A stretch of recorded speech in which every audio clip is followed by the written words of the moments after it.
Hey everyone, so I wanted to share with you the episode I did on Tara Palmeri's show. We talked about, literally everything, because she is not someone who voted for President Trump, not someone who supports him. I think we all kind of know that, and we wanted to dive into everything. I so respect her for having me on and having this conversation, knowing that she disagrees with so much that I have to say.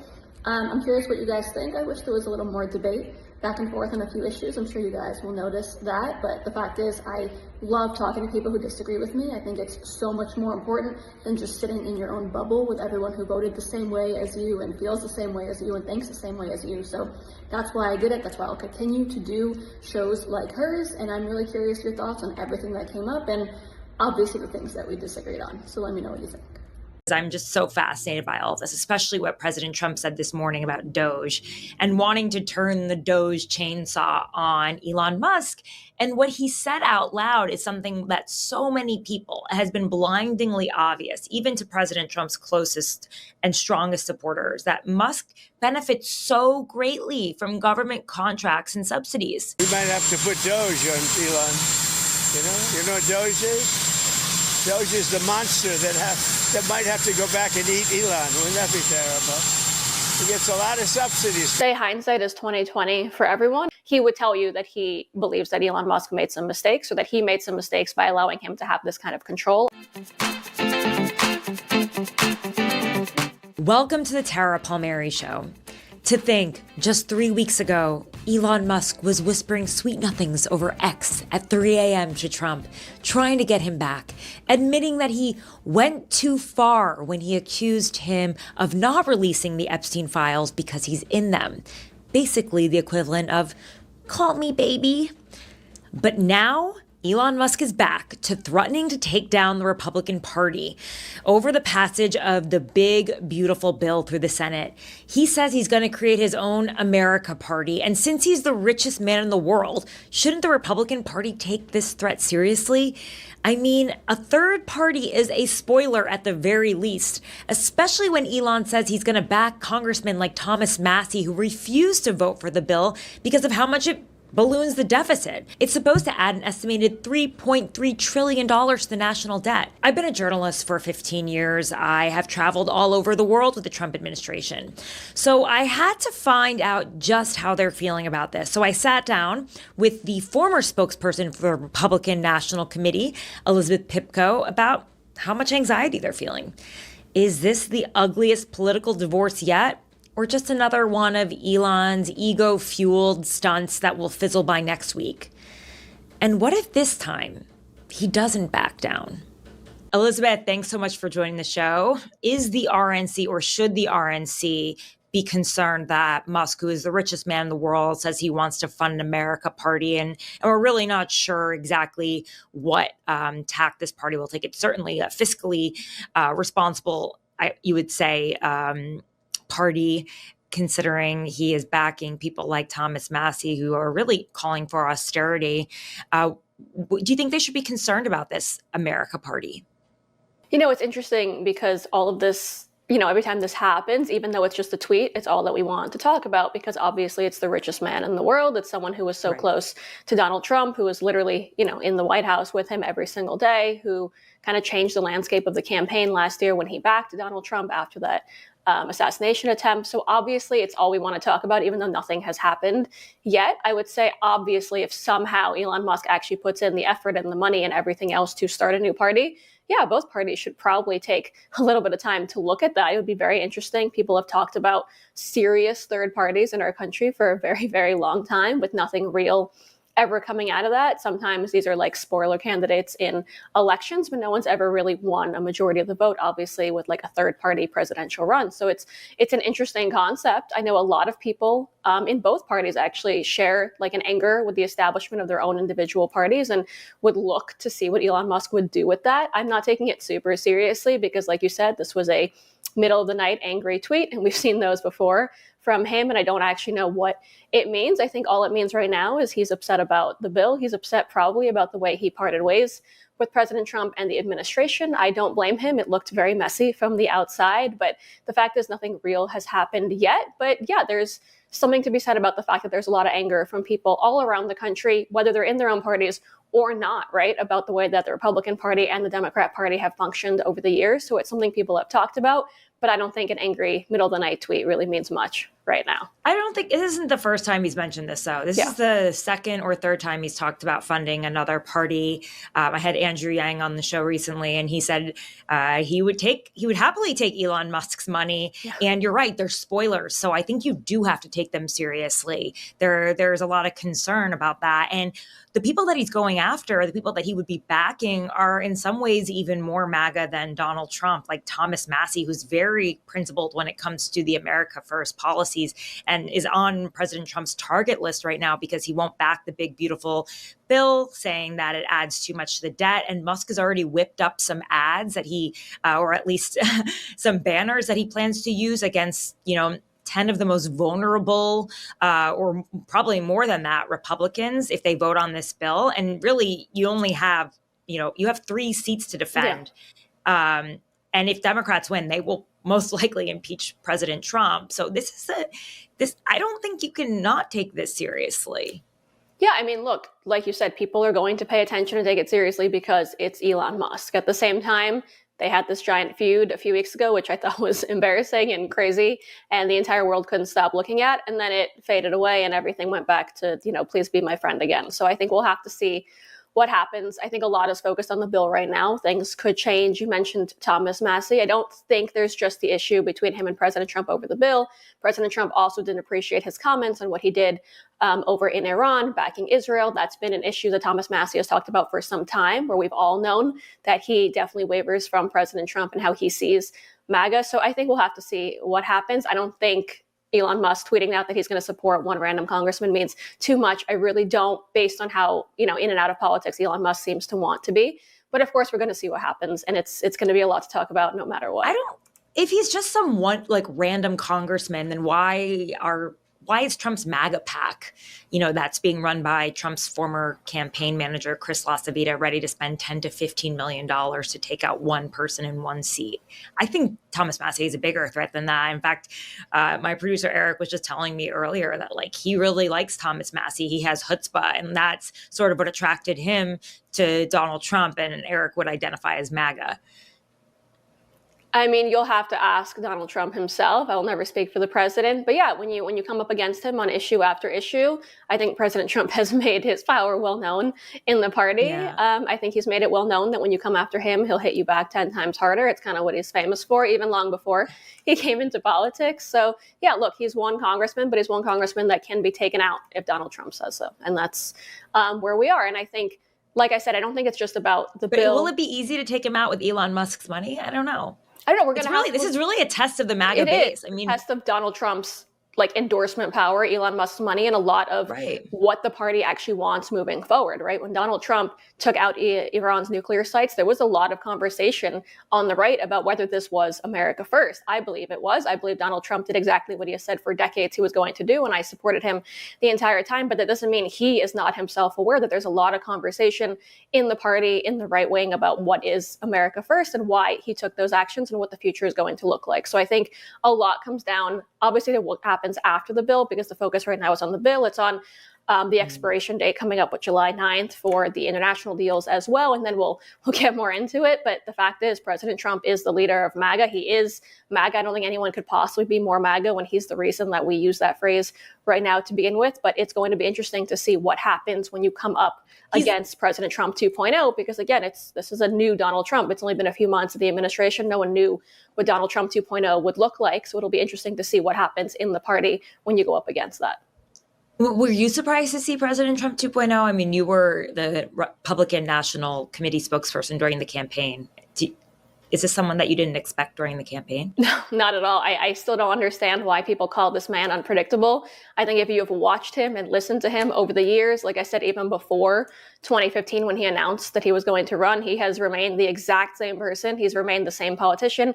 He's remained the same across the board on issues, whether we're talking about... But you're saying 2.0 versus 1.0. So explain to me the difference between 1.0 and 2.0. Yeah, I mean, he's Donald Trump of 2016 was a Donald Trump who had never held political office. It's Donald Trump who had never been impeached, who had never been, as he would put it, gone after with quite a heavy witch hunt. It's Donald Trump who didn't have a mugshot. It's Donald Trump who wasn't threatened with jail time. It's Donald Trump who didn't know how to be president. Obviously, he didn't have the experience. It's a different Donald Trump. I think if you watched him, if you listened to his words, it's exactly what I would have expected. But it doesn't mean it's not going to be a different version of himself, because, I mean, look at what has happened to him individually, to the Republican Party, to the country between 2016 and 2024. So, of course, Donald Trump 2.0 is going to look different. I think if you have been on board with him like I have since 16, everything he's done, everything he says is to be expected, but it doesn't mean it's not going to look different from the first guy that we got and his first time in the Oval Office. Yeah, he switched from being for H-1B visas. Obviously, those are for highly skilled workers. He at one point said we should staple a visa onto the diploma of every person who graduates from a university in America. And now he's against H-1B visas. He's also changed he's wavered on his H-2B visas recently, saying there should be exceptions for restaurant workers, farm workers, et cetera. So he has a different stance on immigration, certainly, from the first time around. What do you make of that? Yeah, I mean, I think everything is your circumstances, right? I mean, it's like when I debate the Russia-Ukraine situation and people tell me it's like old school Republicans, I'll call them like pre-MAGA Republicans, will tell me, I wish we had the Donald Trump of 2016, of the Donald Trump who wanted to stand with Ukraine no matter what. And I tell them, Donald Trump in his first term was not up against the war that we're up against right now. Circumstances change everything. And the fact is, if Joe Biden wasn't in office for those 4 disastrous years, we weren't in the situation, you might see a different Donald Trump. But he has to respond to what happened not only in his first term, and then not only what happened to him individually, but what happened to the country. Obviously, his views are going to change or evolve when it comes to immigration. When you look at the fact that millions of illegal immigrants were allowed into this country, and that he believes he was elected to put a stop to that and make a change that the American people are asking him to make when it comes to that issue alone. Immigration is a huge issue. It's one he ran on in 16, and it became a greater issue almost in 2024 because of what Joe Biden and Kamala Harris had done. So I think for him, he's the same exact man, but he's a man that has to deal with very, very different scenarios all around him. And that's going to make you change a few of your views, of course. Okay, so Musk lobbies against this big, beautiful bill on X. He's got more followers than anyone. He owns X, obviously. But for some reason, he's getting more and more followers as he lobbies against this bill. Do you think X is a safe place for honest political debate, or do you think it's being weaponized? You know, it's a good question. I am really, really piss poor at social media, even though I know it's part of what we all do and I have to be better at it myself. But I don't like it because of what I've seen on there, because I think it's too difficult to decide every 10 seconds that your opinion is so important that you have to let the entire world know about it. And then it's on there till the end of time. So for me, it's something I struggle with. I think it's very strange that it's become such a big part of our everyday. However, I think when you are someone as powerful as Elon Musk, you've got bigger problems than, a tweet that you put out here and there. So no, I don't think it's dangerous. I think it's obviously a safe place. I think it's great that we've gotten to a point where people feel that comfortable with social media and with the fact that they can reach the thoughts of any person that they admire or want to reach, or maybe their political leaders or whoever else that they want. I just think it's interesting how much actually happens on X at this point. Is it really a safe place where you can spread disinformation so quickly? Yeah, I mean, you've seen it happen. He's spreading disinformation about the bill, probably, that Trump is trying to pass, right? Probably, but I would argue it is safe to be able to say whatever you want, and that is safety in America, considering that every single person has the ability to go out there and get the facts right on whatever it is that they read and want clarification on. I would argue that is safety in America, that you can say whatever you want and not face criticism. And why is President Trump suing like 60 Minutes and other news organizations? Does he not see it the same way that you do? I mean, I think the 60 Minutes issue, that was the interview where Kamala Harris's answer was cut, correct? Yeah, but yeah, I mean, is that again? I think. But is that a reason to sue a news network for editing? Honestly, I would have to ask the American people, but I would assume yes. I think if you are responsible for information, like if I took this interview with you and I decided to cut one of your answers because you were going on for too long, would that be considered something that you could sue me for? I mean, honestly, probably not. And honestly, I don't think I'm as important as Kamala Harris. So I don't think enough people would care, unfortunately, about anything I said or didn't say. But I think when you're running a presidential election, and you know how important your words are. I think these news stations know very much how important it is what they do and that they have responsibility to the American people. And we'll see what happens in the end of the case, obviously. But I think enough people, even who didn't like Donald Trump, would have been upset knowing that they were being lied to by news organizations for sure. I don't think that's necessarily being lied to if someone uses their editorial decision on how to package something. But I do want to go back to Musk again, because I'm just so fascinated by all of this, especially what President Trump said this morning about Doge and wanting to turn the Doge chainsaw on Elon Musk. And what he said out loud is something that so many people has been blindingly obvious, even to President Trump's closest and strongest supporters, that Musk benefits so greatly from government contracts and subsidies. I mean, it's part of the reason why he never touched the Pentagon. He never went after the Pentagon with a chainsaw. He went after NIH. He went after HHS. He went after veterans. He went after all the places that he wasn't personally impacted, USAID. But the places where he was, NASA, Pentagon, nothing, right? And now Trump is openly admitting it. He rents a launch pad from NASA, 20-year rental for $1. It's insane, okay? Granted, he has to upkeep the launch pad. That's part of his end of the deal. But he has incredible government benefits, subsidies, and contracts. And now Trump is saying he wants to Doge him too. But is that just like is letting him have this position in power for so long in Doge to be able to sort of rearrange the government to his will in the name of, cleaning up government spending and waste and abuse, which is obviously popular with people on both ends of the aisle, I would say. I think Democrats and Republicans can agree that no one likes waste, fraud, and abuse when it comes to taxpayer dollars, but really to be using it to benefit yourself. And now President Trump is plainly saying that is what happened all along. Isn't that bad judgment on Trump's part?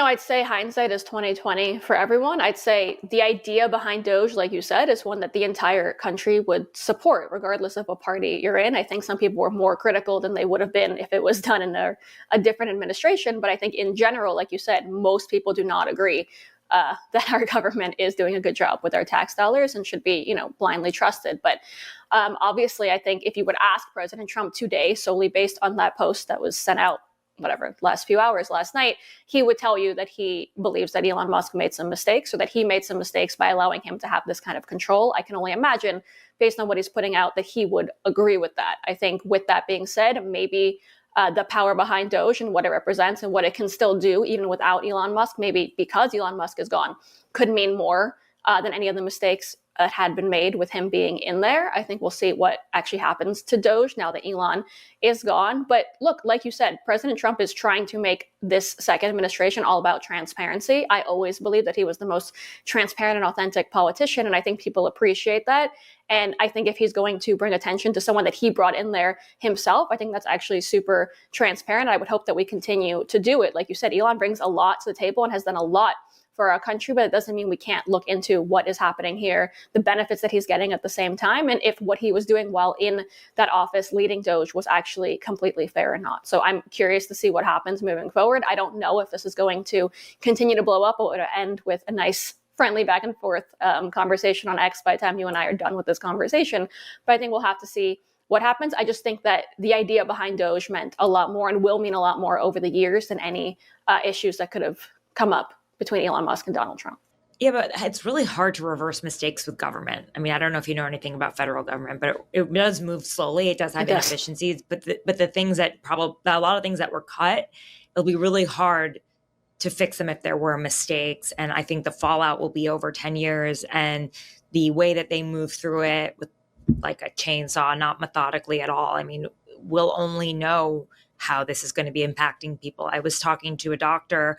Her show is going to come out in a week or so about how she was working on some life-saving blood pressure medication, and she lost her NIH grant funding, and they've been working on it for 20 years. What if there are other programs like that? I think that I don't understand why he went after Health and Human Services. It's like the most important probably department out there. If you think about it, impacts every single one of us. Yeah, it probably, I mean, I would assume it is the most important department out there. I think in general, maybe because it's the most important department out there, it deserves the most looking into. I would say in general, a lot of people came to the table arguing that. And I don't think I don't think RFK Jr. would be in the spot that he is in if more Americans were not actually concerned with this department. And it actually intrigued me during the campaign because I didn't realize how many Americans cared about that department and about what that part of our federal government was doing. It honestly changed my own viewpoint because I had no idea he would be that popular or what he was saying would be that popular till I saw it just by meeting voters around town who wanted to meet really nobody else but RFK Jr. If Donald Trump was not around, that was their number one. And I had no idea that it was going to be that much of an influence on the campaign. So actually, I would argue maybe because it's so important, that should have been the number one spot. Although obviously if mistakes were made, I'd want to look into what you just mentioned. That's horrible. And we should look into that. And I can only imagine what it takes. Why would he be going after a cuts to the Federal Aviation Administration? We all fly. Again, safety. Why is he going 100%. After safety when there's tons of glut in the other areas that just so happen to be part of his contracts? Like right now, he is literally fighting for his subsidies and contracts, the wind, solar, new energy programs that will be reversed in the big, beautiful bill. But I guess I want to move on to, what do you think? Is this bromance over? I honestly don't. Everyone keeps asking again. It's the only thing anyone wants to talk about is this bromance. They were really, really good friends. I can say that from someone who just, who watched it happen and who saw it. So I don't think it's over.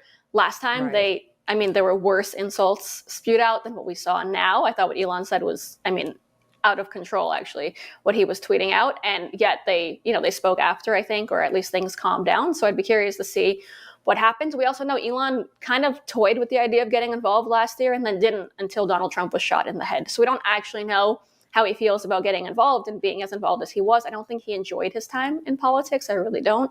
But I would be curious to see what happens. I also think Elon Musk is not a Republican, right? We have to keep reminding ourselves of that. He's not. He's someone that chose Donald Trump in the last election. And he's someone that before that, I think for many years, was openly on the left. So I think we'll have to see what happens, why he supports what he supports. And of course, Donald Trump has been in office, 6 months now. So I think we'll have to see what continues to happen. I would hope for America's own sanity that the late night attacks on Twitter at least stop. I think that would be nice. How does the RNC even fight his money, though, Musk's money? How will they do it? If you look at what happened, I would tell you in the New York mayoral election, even though I'm disappointed with what happened in that primary, it proves that money isn't everything, right? I remember everyone telling me that but it helps when Trump's on the ballot and he's not in 2026. Right. In general, Republicans don't do well when Trump's not on the ballot. Right. Yes, we've learned that. I think in general, we're going to have to see what happens. But a lot of people told me when Bloomberg came up behind Cuomo that it was over for Mamdani and that was it and no one should worry anymore. And then I told them that elections have changed for both parties and money no longer goes as long away as people think that it does. There's a reason Mamdani won and I may be disappointed with that result, but it tells a lot about the party and a lot about how our election process has changed. And that money certainly actually is not everything when someone has natural grassroots support. So we'll have to see obviously what happens and how things evolve, but it's changed so much on both sides of the aisle. We don't even know what an election is going to look like without Donald Trump on the ballot, like you said. So we're going to have to see what happens. Yeah, we'll see. Thomas Massie's race has certainly become nationalized for sure. And that will test Trump's power. The big, beautiful bill, though, is probably one of the most unpopular bills in history, and that's across the board. The Quinnipiac poll shows 55% of people oppose it, 29% of people support it. Is this a bad bill, or is this bad messaging from the Republicans? I think it's I wouldn't even say bad messaging. I would just say there's so much messaging at once. People can't keep up with it. I was trying to follow just what happened overnight, right, while I was sleeping, and I couldn't follow everything that happened. The bill is still changing as you and I are speaking right now. No one knows what's going to happen. I think J.D. Vance showed up there at the chambers this morning at 6 a.m. People were expecting him to be a tie-breaking vote, and nothing has happened yet. It's been, hours since then. Mm-hmm. Things continue to change. There's also so much in the bill. I think it's hard for people to keep track. And I do think there's quite an emphasis being put out there on anything Donald Trump does to make it look negative even before it happens. So I'm curious to see what happens. I do think it's going to pass, but I think people are paying attention to the process here more than they normally do because of the effort that's gone in here, because these senators are staying, what I think it was over 24 hours now trying to get this done. And because most of us have never seen our elected officials work so hard, but we're curious to see what happens. Things literally are changing by the hour. Amendments are being taken in, taken out.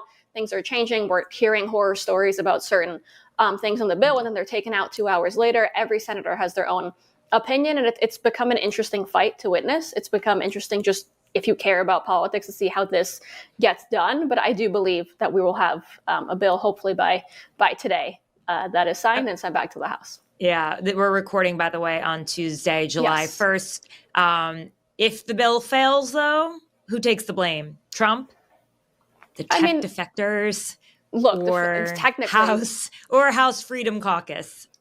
Well, if it gets back to the House, yes, they could take the blame. I mean, they've already made comments today, I believe. The House Freedom Caucus has been making comments based on what has been changing while the bill is in the Senate. So we'll have to see, again, what the final bill is that would end up failing, like you said. But look, President Trump is in charge, and I think he knows that. That's why he wants it to pass so badly. He wants this victory, and he wants this to get done for the people of this country. So, yeah, a lot of people will get blamed, but the fact is it's going to hurt the people of this country, and it's going to hurt the man in charge, President Trump, more than anyone. I believe it will get done. I don't know if July 4th, if that deadline is going to hold. Hopefully it does, because it would be great. Again, just for the people of this country and for our hardworking senators to get that break that they so badly want. But I mean, he knows that the pressure is on him. I'm sure he's very focused on that, and he knows that he needs to get this done, and he knows the challenge that he was going to face this entire time because of the size of the bill and everything that's in there, and how many people in his own party have small issues here and there with everything. Is in there. Democrats seem to be licking their chops, though. They want Republicans to pass this bill. They really haven't fought hard against it. They want to run against it. I mean, does that concern you? It doesn't concern me. Democrats claimed that they wanted to run against Donald Trump in the last election, and look what happened. So no, I think they have their own bigger problems to face. I don't think this bill is going to help. Yeah. Although some of the programs they're not running against Donald Trump in this election in 2026, in fairness. There are only 3 seats to defend for Republicans, and they are going after some pretty popular programs, even for Trump's supporters, like Medicaid. So we'll see what happens. What do you think? I mean, again, the argument goes back to what you said about Twitter. People have to do their own research, because every day I hear something new and then I have to read about it. I have to read about the $15 billion, I believe it is, that were put aside for the rural hospitals people were worried about. I have to read about Donald Trump, who says to this day that there are not going to be any cuts to Medicaid. I have to read about the work requirements that people are putting in, because no one is talking about the actual details or just criticizing the bill, because, of course, you get easy victories by criticizing your opponents. That's what Democrats have been doing. So I think people should do their own research. I think people at the end of the day will be satisfied with the bill and with the tax cuts and with the fact that something was going to get done by our government, because it's always better when something gets done than if it doesn't. But I don't think anyone wants to hurt the working class in this country, not Republicans, not Democrats. And I do think there's been a lot more negativity surrounding the bill than what's actually deserved by Donald Trump and by what has been But the more people, here. like all of the polls show, Fox too, I mean, WAPO, the more people research the poll, the more they don't like it. I would hope to God that people continue to do their research, but also just that we see what happens at the end of the day. The fact is, people obviously have a right to whatever they want to think about the bill. I don't know how much I believe polling, but at the same time, very often people think things are going to go down a certain way, and then they don't, right? There's economists that have argued pro and against Donald Trump's tariffs for months now, right? And then you never know until after the fact what actually is going to happen. We can only hope that if people happen to be right about the bill, I disagree with them, but if they end up being right about the bill, that they would have not, screamed or cried wolf this entire time, maybe more people would have listened to them. So we will see what happens. I do not believe it is as bad as people think. I think the fact is there's so much in here. People are very overwhelmed. They're overwhelmed with the last 4 years. They're overwhelmed with an economy that they think is on the way up and they don't want to tank. They're overwhelmed with a tariff conversation happening at the same time, overwhelmed with their own individual senators who each seem to have their own issues and their own positives with the bill. And I'll be curious to see what happens after it's passed and after those discussions are put aside and new discussions begin. Okay. Thanks so much for your time, Elizabeth. Appreciate it. Have a great day. Thanks for having me. That was another episode of the Tara Palmeri Show. Thank you so much for watching. I want to thank my producer, Eric Abinate, my booker, Jane Fusco, and my team of researchers, Abby Baker and Luke Radel. I'll be back again soon. If you want to support me and my independent journalism, please follow, subscribe, like, comment, share this with your friends. You can go to tarapalmeri.com and sign up for my newsletter, The Red Letter, and you can get my exclusive reporting straight to your inbox. See you again soon.